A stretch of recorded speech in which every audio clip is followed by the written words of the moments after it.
جنت مشتاق ہے۔ دنیا کے اندر ہر اہل ایمان کی یہ چاہت ہوتی ہے، یہ آرزو ہوتی ہے، یہ خواہش ہوتی ہے، یہ تمنا ہوتی ہے کہ مرنے کے بعد اللہ رب العزت مجھے جنت عطا فرمائے۔ مگر میرے دوست سن کر جا، جنت کن چار آدمیوں کی مشتاق ہے۔ آج اس جمعۃ المبارک کے اندر، اس جمعۃ المبارک کے خطبہ کے اندر یہ سن کر جا کہ جنت کن آدمیوں کو چاہتی ہے۔ اللہ کرے میرا نام بھی اس لسٹ میں اور آپ کا نام بھی اس لسٹ اور فہرست کے اندر اللہ تعالیٰ شامل فرمائے۔ آمین۔ قبولیت کا وقت ہے، قبولیت کا وقت ہے۔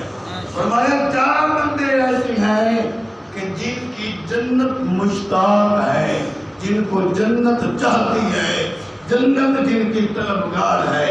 پہلا بندہ کون سا؟ امام الانبیاء سرکار دو جہاں صلی اللہ علیہ وآلہ وسلم نے ارشاد فرمایا، پہلا بندہ وہ ہے کون سا؟ فرمایا تلاوت القرآن۔ پہلا شخص وہ جو قرآن مجید کی تلاوت کثرت کے ساتھ کرے۔ دوسرا بندہ جس کو جنت طلب کرتی ہے، جنت کی طلب ہوتی ہے جس کو، وہ دوسرا آدمی کون ہے؟ فرمایا محافظ اللسان، زبان کی حفاظت کرنے والا، لایانی گفتگو سے، فحش گفتگو سے، بیہودہ گفتگو سے، فضول باتوں سے زبان کی حفاظت کرنے والا ایسا بندہ ہے جس کی جنت مشتاق ہے۔ اب ذرا غور کرنا، تیسرا آدمی کون سا ہے جن کی جنت مشتاق ہے؟ تیسرا آدمی وہ ہے جو بھوکوں کو کھانا کھلائے، جو بھوکوں کو کھانا کھلائے۔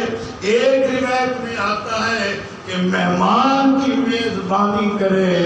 وہ میں اور آپ بھی مہمان ہو سکتے ہیں، ساتھ رمضان المبارک کا مہینہ مہمان بھی ہو سکتا ہے۔ فرمایا تیسرا بندہ وہ ہے جو بھوکوں کو کھانا کھلائے، جب مہمان کی میزبانی کرے۔